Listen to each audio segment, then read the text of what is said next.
Assalamualaikum warahmatullahi wabarakatuh. Alhamdulillah, innal hamdalillah nahmaduhu wa nasta'inuhu wa nastaghfiruh wa na'udzu billahi min syururi min anfusina wa min sayyiati a'malina may yahdihillahu fala mudilla lahu wa may yudlilhu fala hadiyalah. Asyhadu an la ilaha illallah wa asyhadu anna Muhammadan 'abduhu wa rasuluh la nabiyya wa rasulahu ba'da. Qala Allah Ta'ala fil Qur'anil Karim, a'udzu billahi minasy syaithanir rajim. Bismillahirrahmanirrahim. Ya ayyuhalladzina amanu ittaqullaha haqqa tuqatih wa la tamutunna illa wa antum muslimun, amma ba'du. Jamaah sidang salat Jumat yang dirahmati oleh Allah Subhanahu wa taala. Tiada kata yang patut kita ucapkan selain alhamdulillah. Rasa syukur kita kepada Allah Subhanahu wa taala yang telah selalu memberikan kenikmatan-kenikmatannya, selalu memberikan segala kebutuhan kita di dalam kehidupan ini. Semuanya dipenuhi oleh Allah. Dan Allah pun tidak pandang bulu, wahai para jamaah sekalian. Entah itu yang Islam, entah itu yang beriman, entah itu yang imannya lagi kuat, entah itu yang imannya sedang agak menurun, entah itu orang yang tidak beriman sama sekali, dan entah itu orang yang bertakwa, sangat-sangat bertakwa, semuanya akan diberikan hak-haknya oleh Allah Subhanahu wa taala. Maka kata Nabi Muhammad sallallahu alaihi wasallam, nikmatani maghbunun fihi ma katsirun minan nas, as-sihhat wal faragh. Dua nikmat yang sering dilupakan oleh manusia, yaitu adalah nikmat sempat serta nikmat sehat. Padahal jamaah yang dirahmati oleh Allah Subhanahu wa taala, salah satu saja kenikmatan ini dicabut oleh Allah Subhanahu wa taala, salah satu saja kenikmatan ini dikurangi oleh Allah Subhanahu wa taala, sudah tentunya dan pastinya kita tidak dapat berada di masjid yang mulia ini. Salah satunya kita ambil contoh, kalau kesehatan kita diambil oleh Allah, sudah pastinya kita sedang berbaring. Kalau seandainya nikmat kesempatan untuk melaksanakan kewajiban Allah ini dicabut oleh Allah, sudah pastinya kita tidak dapat melaksanakan salat Jumat di sini. Jamaah sidang salat Jumat yang dirahmati oleh Allah Subhanahu wa taala. Sesuai dengan yang ayat yang pertama saya katakan tadi, ya ayyuhalladzina amanu ittaqullah. Wahai orang-orang yang beriman. Siapakah orang-orang yang beriman itu, wahai para jamaah? Ya kita inilah orang-orang yang beriman, yang dimana telah diseru oleh Allah Subhanahu wa taala, kemudian kita melaksanakan apa yang telah dikerjakannya. Salah satu contohnya yaitu adalah kita melaksanakan sholat Jum'ah ini. Sudah jelas dalam surat Al-Jum'ah ayat 9 sampai ayat yang terakhir. Ya ayyuhalladzina amanu idza nudiya lis-sholati min yaumil Jum'ah. Wahai orang-orang yang beriman, kalau sudah mendengar seruan untuk melaksanakan sholat Jum'ah, maka semua aktivitas harus dihentikan. Yang bekerja, yang berdagang, yang beraktivitas apapun, khususnya yang laki-laki, maka semuanya diwajibkan untuk masuk ke dalam masjid dan melaksanakan sholat Jumat. Akan tapi sesudah terlaksana sholat Jumat, maka kata Allah Subhanahu wa taala, disuruh lagi, terserah menebar kemanapun, mencari karunia Allah. Nah, maka dari itu jamaah sidang sholat Jumat yang dirahmati oleh Allah Subhanahu wa taala, alhamdulillah kita masih diberikan oleh Allah Subhanahu wa taala kesempatan untuk melaksanakan salah satu kewajibannya. Jamaah sidang sholat Jumat yang dirahmati oleh Allah Subhanahu wa taala, tentang 3 nasihat Jibril alaihissalam kepada Nabi Muhammad sallallahu alaihi wasallam, yang mana nasihat itu sudah tentunya ditujukan kepada umatnya Nabi Muhammad, yaitu adalah kita.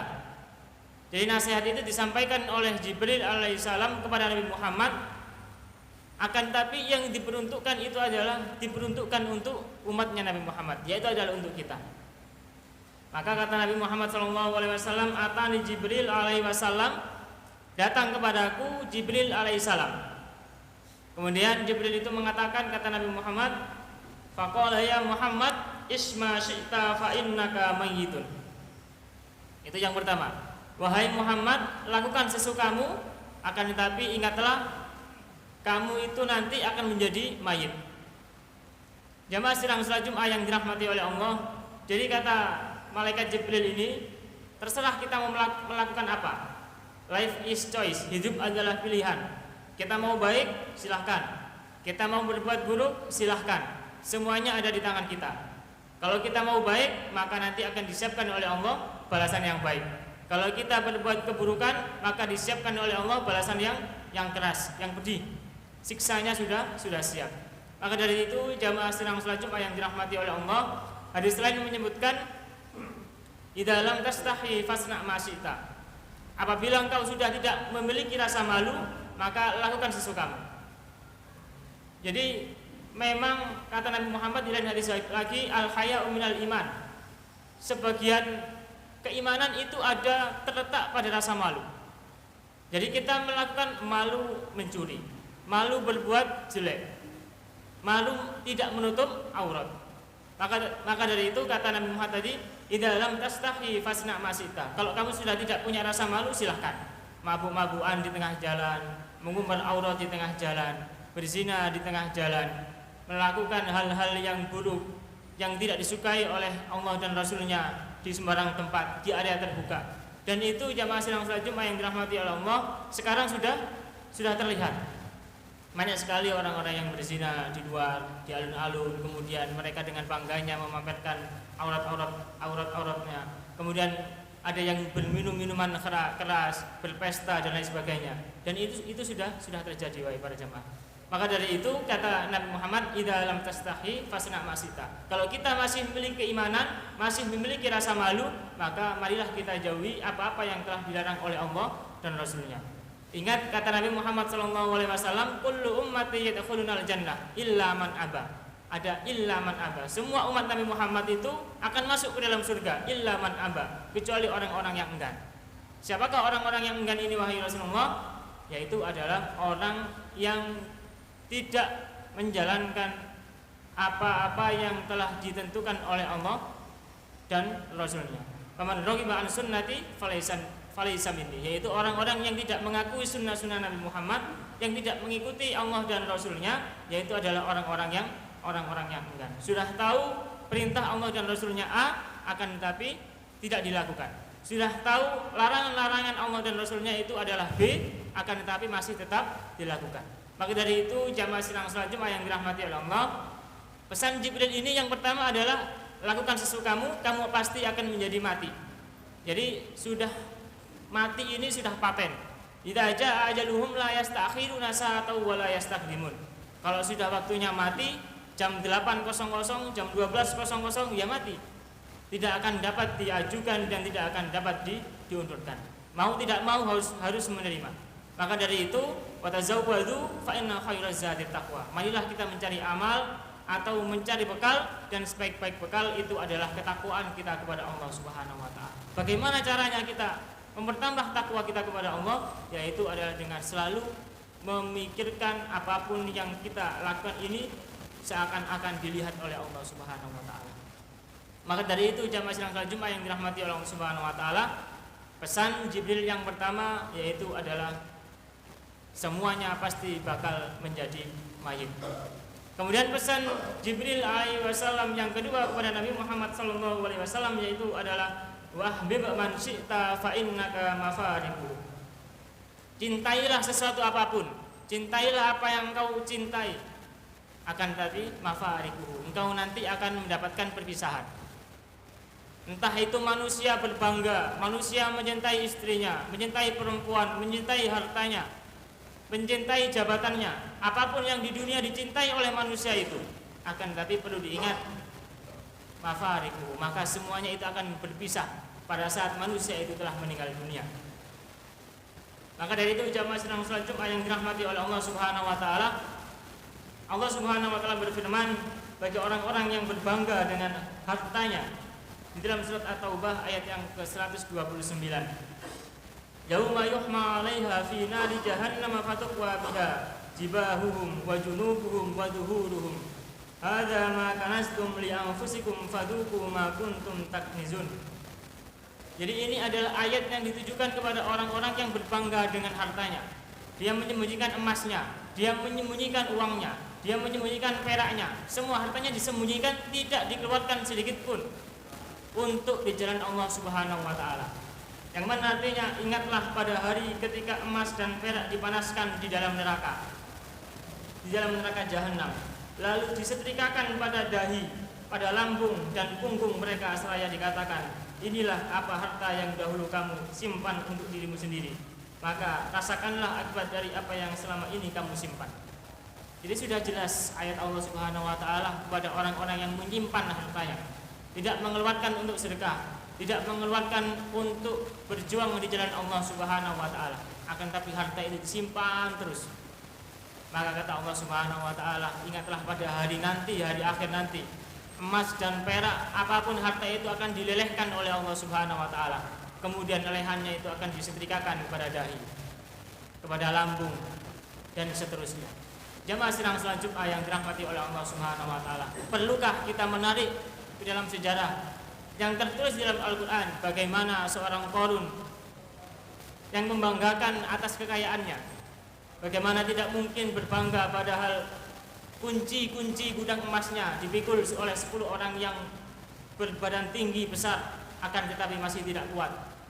Qarun berbangga dengan mengatakan, sesungguhnya hartaku ini, apa yang aku capai ini dengan keilmuanku, bukan dari Allah, akan tetapi dia mengatakan dikarenakan keilmuanku. Maka tidak lama kemudian ditenggelamkan oleh Allah Subhanahu wa taala. Apakah nunggu demikian wahai para jamaah? Tidak wahai para jamaah. Kalau kita membahas yang lain tentang jabatan, kurang apa jabatan Fir'aun? Fir'aun ini adalah pemimpin pada dunia pada waktu itu. Tidak ada yang bisa mengalahkan Fir'aun, tidak ada yang bisa menggusur Fir'aun. Dia mengeluh-elukan jabatannya, dia menuhankan dirinya sendiri dikarenakan pada waktu itu tidak ada yang bisa menumbangkan Fir'aun. Dan akhirnya ditenggelamkan oleh Allah Subhanahu wa taala. Semuanya akan berpisah wahai para jamaah. Maka dari itu janganlah kita terus-terusan berbangga dengan apa yang sedang kita miliki. Akan tetapi marilah kita sadari bahwa semuanya itu adalah titipan dari Allah Subhanahu wa taala. Kalau kita menggunakan titipan itu dengan baik, maka nanti akan dibalas oleh Allah Subhanahu wa taala dengan hal yang baik. Kemudian pesan Jibril alaihissalam yang ketiga, setelah yang pertama yaitu adalah semua akan jadi mati. Apapun yang kita cintai, apapun yang kita miliki itu akan berpisah. Kemudian yang ketiga kata Jibril alaihissalam yaitu adalah wa'mal man syi'ta fa innaka mafariquhu majzibi. Apapun amalanmu silahkan. Akan tetapi ingatlah nanti di hari kiamat nanti majzibi. Apa yang kamu lakukan itu akan dibalas oleh Allah Subhanahu wa taala. Kita mencuplik di dalam surat Al-Zalzalah 2 ayat yang terakhir. Wa may ya'mal mithqala dzarratin khairan yarah wa may ya'mal mithqala dzarratin syarran yarah. Barang siapa yang mengerjakan suatu kebajikan walaupun seberat biji zarrah, sebesar biji sawi, sangat-sangat kecil.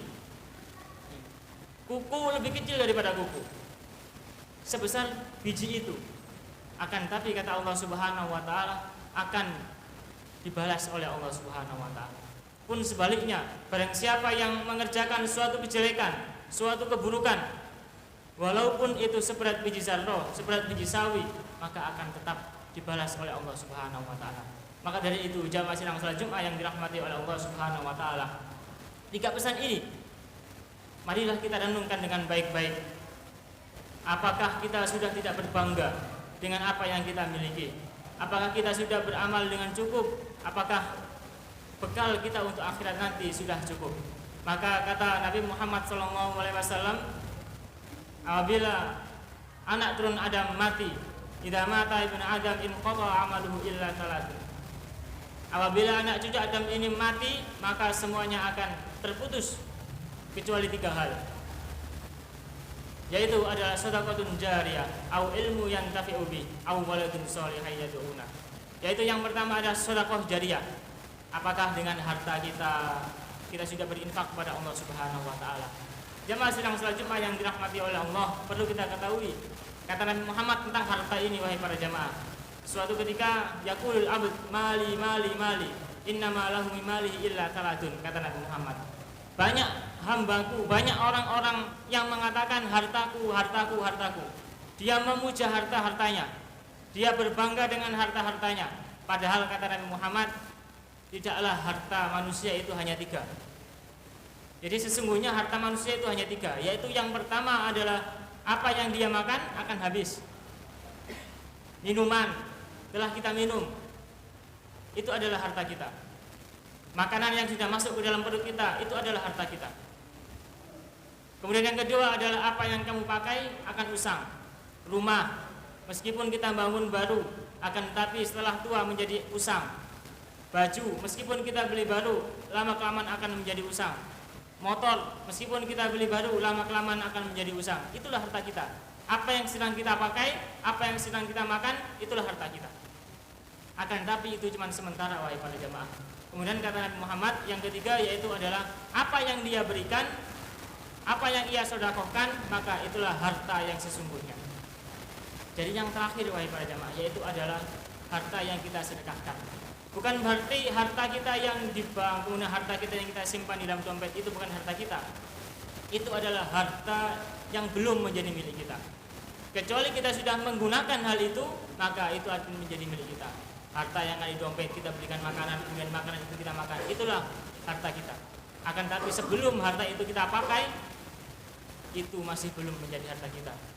Akan tapi kata Nabi Muhammad yang terakhir, harta yang dia berikan atau harta yang ia sedekahkan itu adalah harta yang sesungguhnya. Itu adalah tentang harta wahai para jamaah. Kemudian setelah itu yang pertama sedekah jariyah, kemudian yang kedua ialah ilmu yang bermanfaat. Seorang orang tua mengajarkan doa-doa sholat kepada putra-putrinya, mengajarkan surat Al-Fatihah kepada putra-putrinya, mengajarkan mengaji, membaca Al-Quran. Itu adalah salah satu amal jariyah, ilmu yang bermanfaat. Yang mana apabila anak itu terus sholat menggunakan apa yang kita ajarkan tadi, terus bisa menghafal Al-Quran dengan apa yang kita mulai ajarkan tadi, maka itu akan menjadi amalan yang tidak akan terputus sampai anak kita itu meninggal dunia. Jamaah sidang salat Jumat yang dirahmati oleh Allah Subhanahu wa taala. Kemudian yang ketiga ialah anak yang soleh yang dapat berdoa untuk kedua orang tuanya nanti. Inilah yang sulit bagi para jamaah. Meskipun sekarang telah berkembang sekolah pendidikan Islam yang sekarang lagi naik daun, pendidikan Islam, sekolah pendidikan Islam.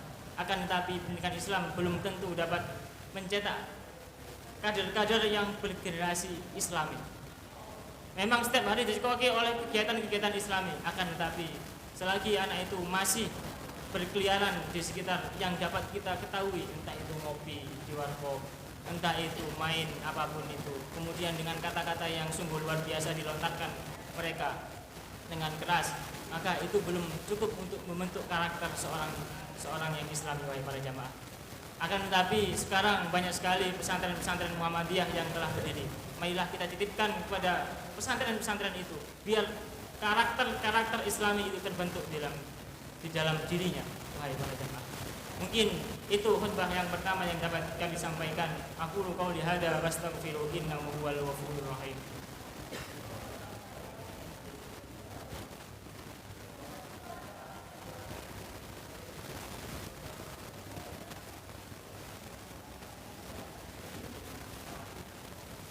Alhamdulillahilladzi arsala rasulahu bil huda wa dinil haqq liyudhhirahu 'alad dini kullih wa kafa billahi shahida. Asyhadu an la ilaha illallah wa asyhadu anna Muhammadan abduhu wa rasuluhu amma ba'du. Ya ayyuhalladzina amanu qu anfusakum wa ahlikum nara wa quduhan nas wal hijarah 'alaiha malaikatun ghiladun shidad la ya'sunallaha ma amarahum wa yaf'aluna ma yu'marun.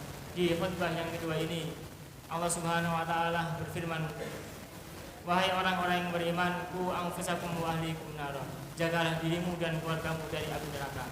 Marilah kita jaga diri kita ini masing-masing dan juga keluarga kita tentunya agar terhindar dari api neraka.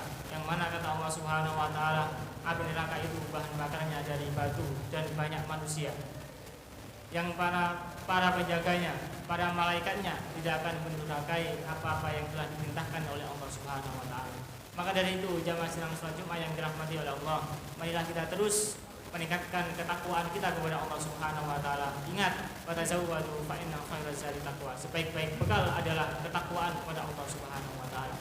Marilah kita berdoa, innallaha wa malaikatahu yusholluna 'alan nabi يا أيها الذين آمنوا صلوا عليه وسلموا تسليما اللهم اغفر للمسلمين والمسلمات والمؤمنين والمؤمنات الأحياء منهم والأموات ربنا ما خلقت هذا باطلا سبحانك فقنا عذاب النار ربنا إنك من تدخل النار فقد أخزيته وما للظالمين من أنصار ربنا إننا سمعنا مناديا ينادي للإيمان أن آمنوا بربكم فآمنا ربنا فاغفر لنا ذنوبنا وكفر عنا سيئاتنا وتوفنا مع الأبرار ربنا وآتنا ما وعدتنا على رسلك ولا تخزنا يوم القيامة إنك لا تخلف الميعاد ربنا آتنا في الدنيا حسنة وفي الآخرة حسنة وقنا عذاب النار والحمد لله رب العالمين ولذكر الله أكبر